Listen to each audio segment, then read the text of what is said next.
Hola amigos, Hannah from Speak Better Spanish here. I am recording this in San Salvador, the capital of El Salvador.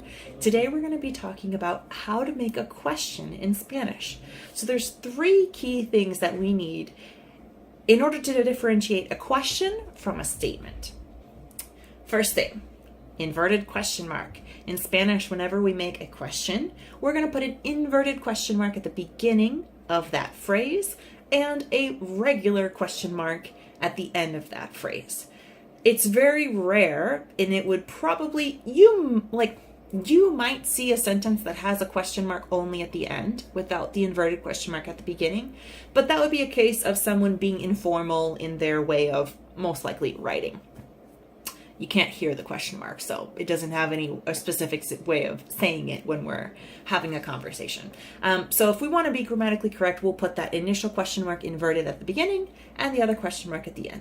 Why? I don't know. I think it's a way of kind of segmenting off the question. Most of the time it's the whole sentence, but it could be something, something, something, comma, and then the question with the question mark. So the first part could be a statement, and then we could move into a question. An example of that might be, ¿Te gusta chocolate? ¿Verdad? Statement, you like chocolate. Question, right? In that case, just the verdad would have the inverted question mark and the regular question mark, right? So first thing, the question marks. Second thing, when we're speaking, it's going to have a different intonation. The intonation is going to go up at the end in the same way we make questions in English. So, statement. ¿Te gusta chocolate? Question. ¿Te gusta chocolate? Do you like chocolate? Versus statement. You like chocolate.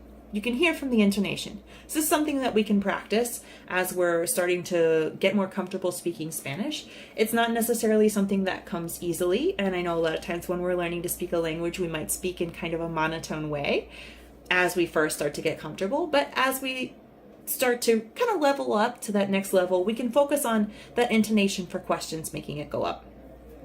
And the third key that is going to differentiate a question from a statement in Spanish is that most of the time in Spanish, our questions have the verb first and then the subject. An example of how we have the inverted subject and verb in Spanish would be, ¿Vives tú acá? Do you live here?